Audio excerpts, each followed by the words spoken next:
Sony, why are you fucking up?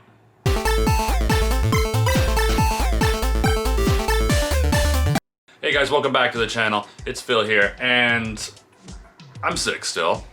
If you can't tell by my nasally and horrible voice, but I want to get this out because this is something very important to me, and that is Sony is fucking up. And this kind of goes into a much bigger thing that I worry about the gaming industry and where it's going, entirely being subscription services and going away from the standard of make a game, put it on a disc, it's yours. And what I'm talking about in particular is the fact that a lot of PlayStation Classic games are straight up just being expired or being delisted from the PlayStation Store, like the PlayStation 3, PlayStation Vita, and that's a big thing. That's a really scary thing. That fact that you bought a game, like some of the games that are happening, like Chrono Trigger, Chrono Cross, Legend of Dragoon, are a couple that I've been seeing that are just, you try to access the game and it won't let you. It says the game expired back in 1969. Nice, but not nice in the fact that this is a digital game that you purchased that all of a sudden they are not allowing you to play.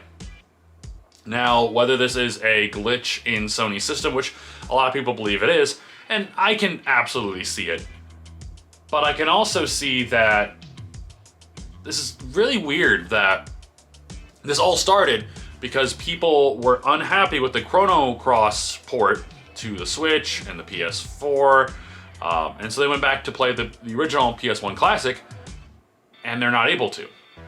Not everyone, but a lot of people are unable to play the original Classic game due to this issue. So a lot of people are thinking, oh, this is kind of similar to the Rockstar incident where they released the GTA trilogy and the original version was delisted from the store, even though the definitive edition that they released was absolute trash and a disgrace to the original 3 games, or the 3 games that they remade.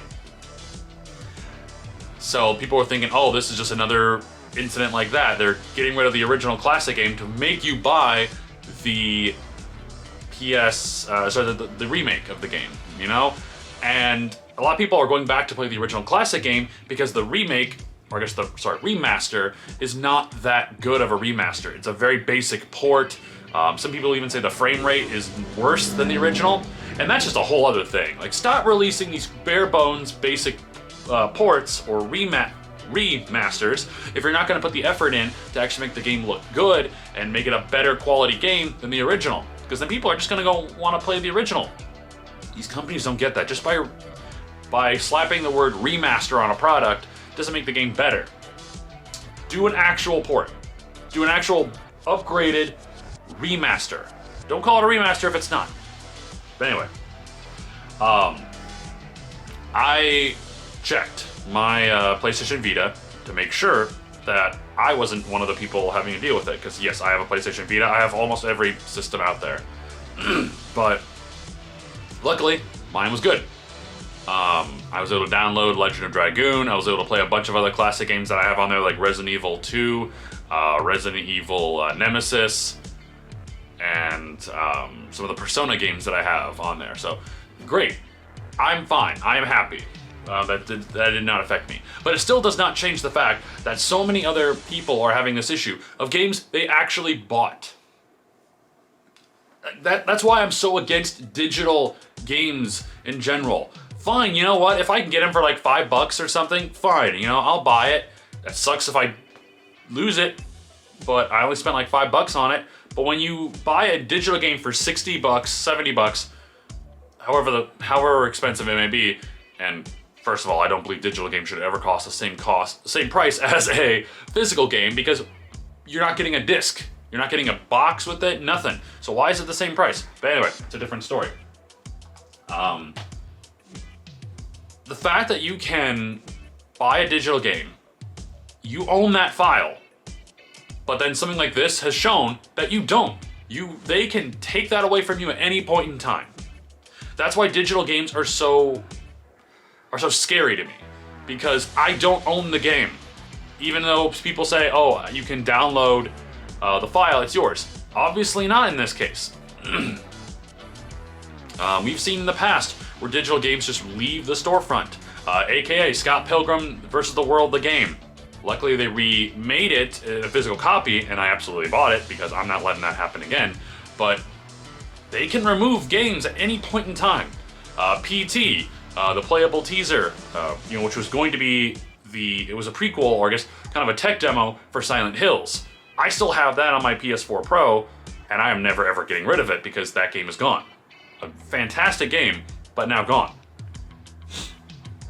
It made me go down and look at my PS1 games, a lot of my favorite PS1 games that I got,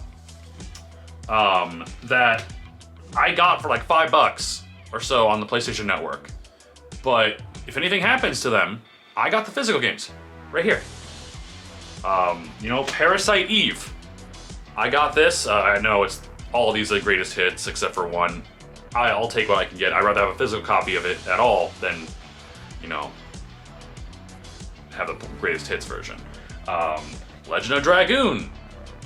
And Chrono Cross. Guess what? I bought this game for $20. Same price as the digital remaster, and I have it here, so now it is mine. I don't have to worry about it ever being delisted or not working. I can just pop this into my PS3, and it works. A game I recently picked up, Silent Hill for the PlayStation 1 in pristine condition. Another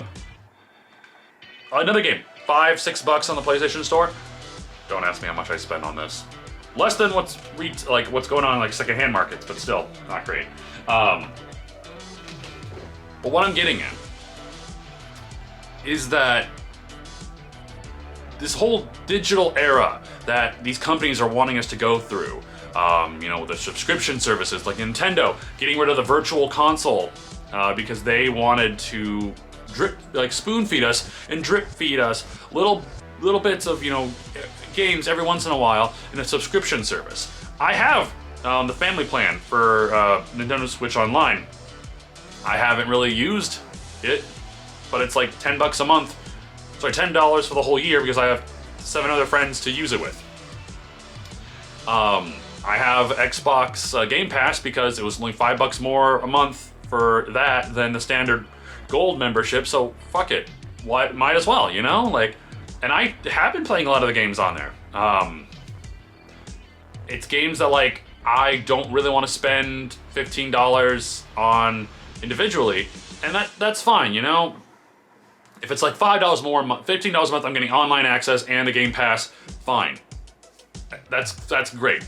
PlayStation now introducing their version, which is not as good as Game Pass. But what I'm getting at here is that all these companies are now going into the subscription service instead of giving us the ability to, minus Sony. Minus Xbox. Xbox, I feel like, is still doing that right. You can buy the game, but you can also just pay $15 a month to stream it. But these companies are starting to push for this, subscription service. I'm honestly at this point tired of subscription services. There's so many out there. I personally have Netflix, Hulu, Crunchyroll, HBO Max, and I share these with friends, and family because they're expensive and they keep getting more expensive as the years go on. And now you have these gaming companies with Nintendo Switch Online, Xbox Game Pass, Sony's PlayStation Plus Essentials or Plus or whatever it's called. I'm just tired of it. In this all digital era that these companies are pushing for,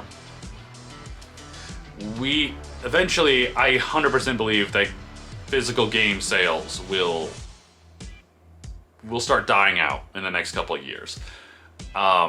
Eventually companies will be like, why should we release a physical game when we can save that money and just sell a digital copy for the same exact price? Which, like I said before, if I have to spend $70 on a game, I'd rather get one with the disc in the manual, and games don't come with manuals nowadays, but the box, instead of paying for a file that they can take away from me at any point in time. But I've even started to learn that a lot of physical games don't aren't actually on the disc. It's basically a key to access the game.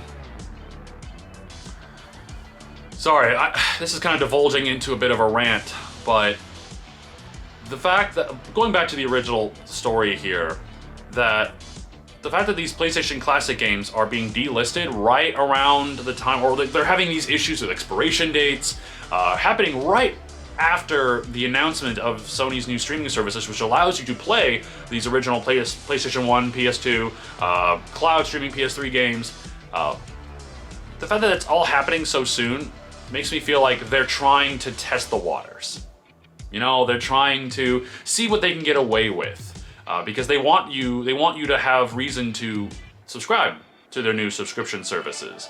And if they take away these older games, which are like $6 to download, which I think is great. That's actually one of the reasons why I bought a lot of PlayStation Classic games, is because they were so cheap. But if they take all that away and they make you subscribe to this new service, I don't like that.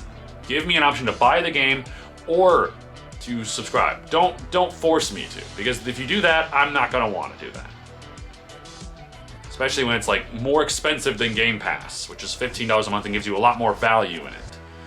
But that's just me. That's just my opinion. I have my physical games. You know, I got these. You know, at the end of the day, it doesn't bother me. It doesn't like affect me so much because I would rather spend a little extra money to buy the physical game, so I own it. But it still shows that these companies just don't give a shit about game preservation and don't give a shit about giving you the ability to own your game. They just want you to subscribe because it's more money in their pocket. But anyway, like I said, it's my own take. Thank you guys so much for watching this video. A little bit of a rant in there, and I apologize. But I'm really, really passionate about just like game preservation, and these companies just don't give a shit about it anymore. But you know, best we can do is just buy the games when we can. And, physically, of course. And hopefully game companies will realize that you piss off your customer base enough, they're gonna vote with their wallet. But anyway, thank you guys so much for watching once again. Subscribe if you haven't. I'm almost there to 100. I think I'm only 20 away. So that would just be amazing. Thank you so much. Why not like the video? Tell me your comments down below and your thoughts.